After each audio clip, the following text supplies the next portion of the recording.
yeah, the reason that the vocals aren't working, the vocals are there. The issue is that the way that I had processed this originally is the vocals were also being processed ultimately through the same bus as the drop. Unfortunately, I had to flatten out the drop, which means that some of the vocals then got flattened and didn't get flattened, which means that they're also being processed in different ways. Anyway, it's a long story. The point is, we figured it out in the end.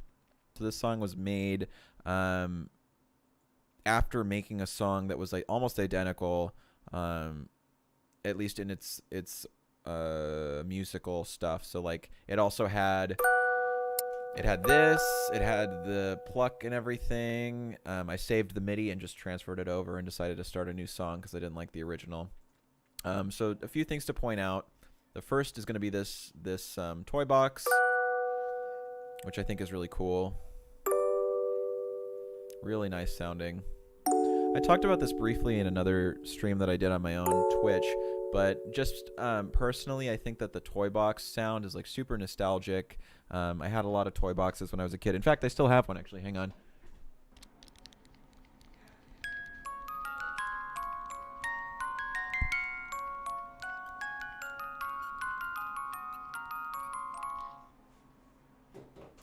Anyway. Ugh. I always really liked that sound, and I love putting it in my music just because it's super nostalgic for me, but I also think it has nice elements of both being a percussive instrument but also a melodic instrument. Something to talk about here is it's humanized, so it's not hitting all at once. It's plucking a little bit. So you have...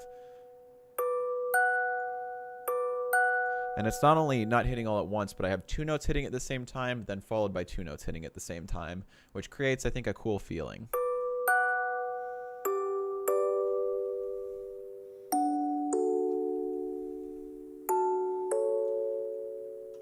That is just super cool. I like that a lot. I don't know. I'm not 100% sure what the music theory behind this is or was. I was definitely really into studying music theory when I wrote this song, which was over a year ago. So I wish I could have talked about it more then. I probably would have been able to tell you more. But yeah, that was already done in the previous song. I have another one that comes in, which is just a, what's it called? Just another percussive instrument. Sounds really cool. And then I have this pluck.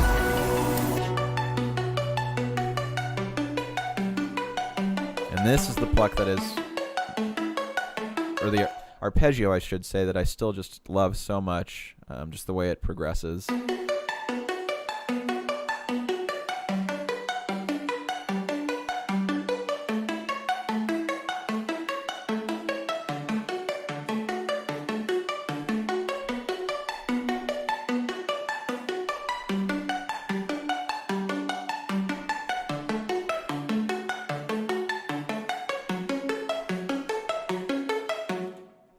So then another thing to mention too, in terms of the way that I composed this song, is that I have this initial pluck, but then I change it up a little bit so that it transitions into the next progression, just to make it bleed in a little more. So, and I keep adding percussive elements. So normally it would just be the dun, dun, dun, dun, but then I add this little last bit here when it transitions into the whole piece.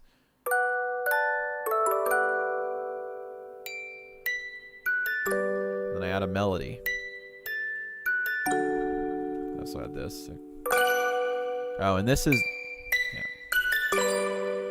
that's a synth. A synth with a layered sampler. The strongest part of this song, I think, is the melodic aspects, and that's because I spent a lot of time on the melodic aspects. So much time, in fact, that it spanned 2 full songs. A long time ago, I was, I'm still relatively good friends with him. I was friends with a guy who I was mastering music for. He made a song that really spoke to me, and I decided that I wanted to make the song previous to this one, like, with that song. That song was in B minor, so this song ended up being in B minor. So yeah, anyway.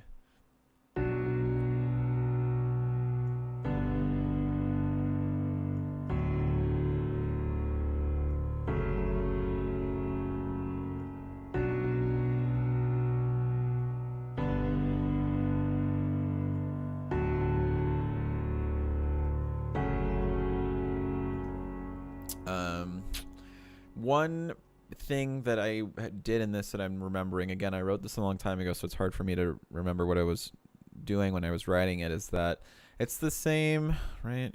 Yeah, it's the same progression both sides. So the first measure is the same as the second measure. The only difference is that the second time, the top notes I have going up more. So it just feels more rising, I guess. That's one thing. It rises the energy with everything.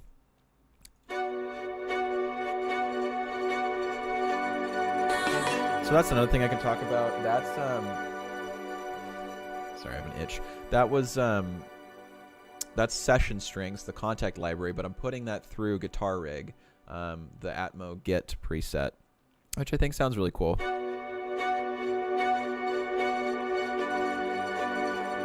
And yeah, so I should also mention, in case you're curious, this is the giant piano from Contact.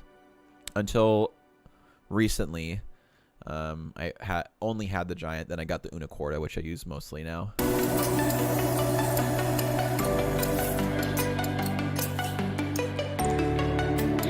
But yeah, put together, I think that the fact that it's a relatively complex melodic thing in the beginning just really helps tie the whole song together, because the whole song is surrounding the same chords every time. The drop is the same chords. You know, the chorus in the next section is the same chords. But the fact that I have so much variation, and I personally, I mean, obviously this is a subjective thing, but I think that the melodic aspects are really pretty, so it helps carry the song. So you really, I think in music like this, when it's like not terribly technically complicated, you really want to focus very heavily on the melodic aspects so you don't lose interest ever. And it sounds, you know, it's emotionally driven. The other thing that I was really proud of in this was what else was it? The drop sound. For the most part, I think everything together.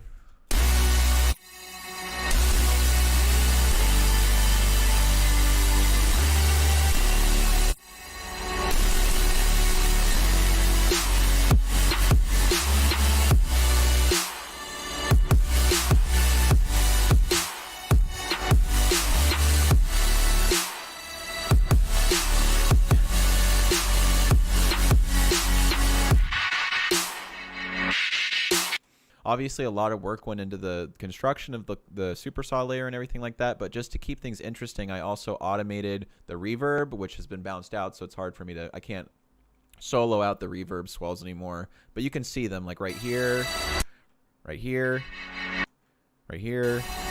Just helps swell into things. And then also I automate an LFO as well as an EQ, just to help add some variation. During the second part of the drop, I add some hi-hats, which I, you know, program myself. They're not like crazy or anything, but it's kind of cool. The other thing, I'm just remembering too, another thing that I think is really cool about this song, something that I expanded out from another song I did, which was a remix of a tritonal song a long time ago, is I have these fills of like a orchestral drumline battle. So I just, you know, it's just a sample, but I have it coming in during the like middle sections of every snare clap.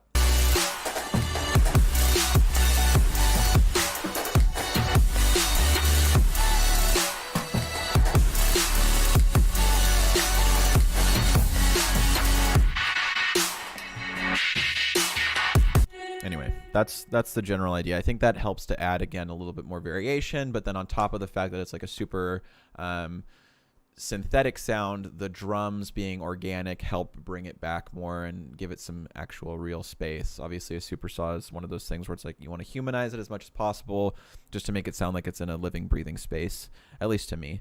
The other thing, too, I want to add is that I have this synthesizer coming in.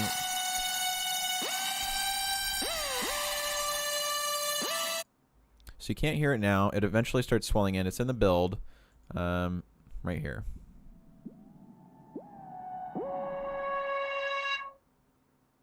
But that's just the top line. So I took the top line, copied it over to the build, and then just swelled it in with an EQ. It helps to swell into the drop a little bit more.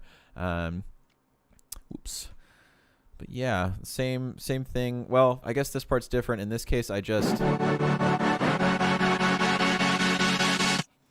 had the actual chords with an LFO swell in as opposed to just the top line. But I think that helps a lot. And then in this case,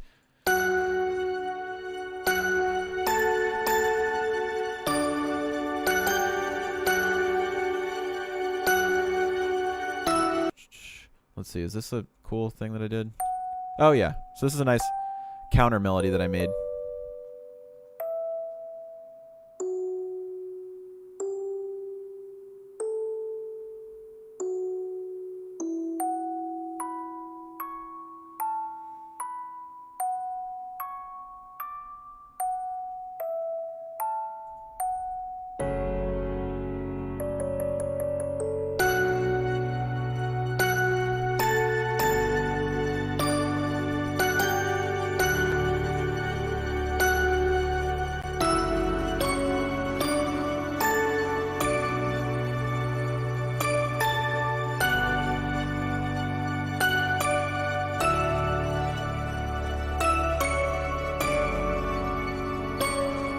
So that progression is just the same progression as this one. I just expanded it over the other instruments, over the octaves and everything. But it's just a good, kind of a good counter melody. The main melody that I have in the first part doesn't come in, so it's good to have it. Another part. Another thing I also wanted to talk about, this is from the original song that used all of the progressions and everything. This was an artifact that happened whenever I accidentally started the song over. I had a sound with portamento, and it had this like weird like twinge effect. So I decided to export that just so I could keep it without having to like. Well, I don't like. Basically, what happened was it was an accident, and I just decided to export that accident, and then I can use it whenever I want. And you should do that with sounds that you like.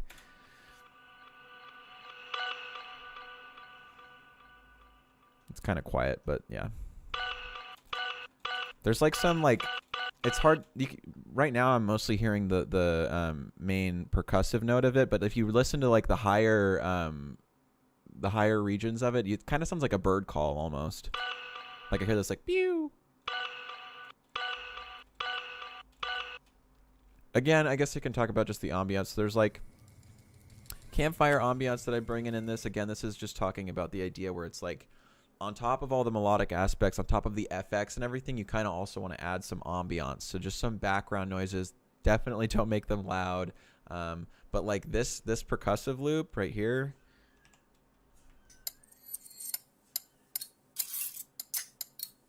That I think just works really, really well with this. So if I solo those two things out, it almost sounds like they're the same thing, but they're not.